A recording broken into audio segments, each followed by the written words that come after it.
Hey everyone, Walter here. So in this tutorial, I am going to introduce you guys to the editor. Again, later on in the course, we will talk about what the editor is in more detail and show you how to set it up correctly. But basically, the editor is the offline tool that Google has made to make making changes to the account a lot more effective um, and a lot faster. So this is a mock account that I've set up, and the campaigns that we see in here are campaigns that we will build together throughout the course. So once you open the editor, you come to the main overview page where you see all the relevant information that you've selected here. So right now we're in the campaign section, but if you scroll down, you can see that you can select your ad groups, your keywords, the ads, and the ad extensions. Um, and all the information here is related to each specific campaign here. So if you press one of these campaigns, you'll see campaign specific information about the budget you've set. You can see whether the campaign is on or off. You can see the bidding strategy that you've selected. Basically everything that you need, all the settings that you need to know about the campaign are outlined in this column here. Again, if you go in and press ad groups, you can see these are some mock ad groups that we have made throughout the course. You can see here that they're enabled compared to the campaigns that were paused, and that's okay. As long as the campaigns are paused, nothing within the lower levels of the campaign structure will serve even if they're enabled. So again, similar to the campaigns, you can see all the ad group settings here, what we are uh, maximum paying for a click, although this is not really relevant because it's done at a keyword level, but we will touch on that in more detail later on in the course.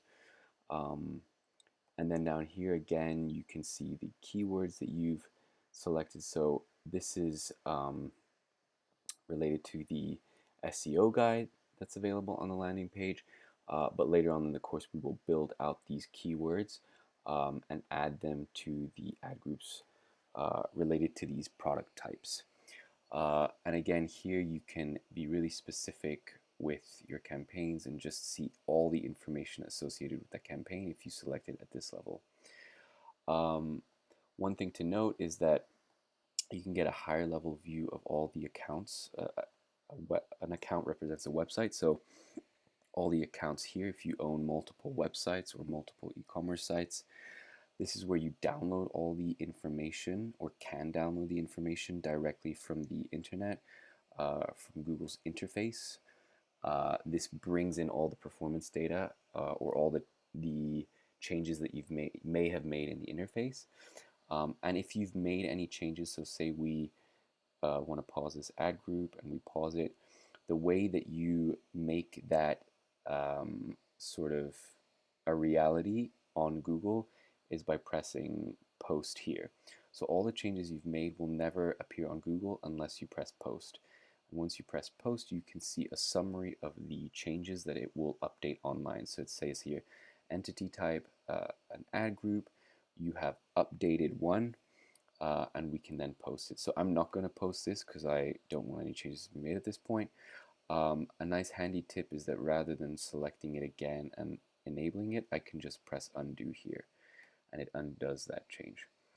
So yeah, that was a brief introduction to the editor, and in the next video we will have a brief introduction to the to Google Analytics, and then lastly talk about the Google Help Center before moving on to the next module.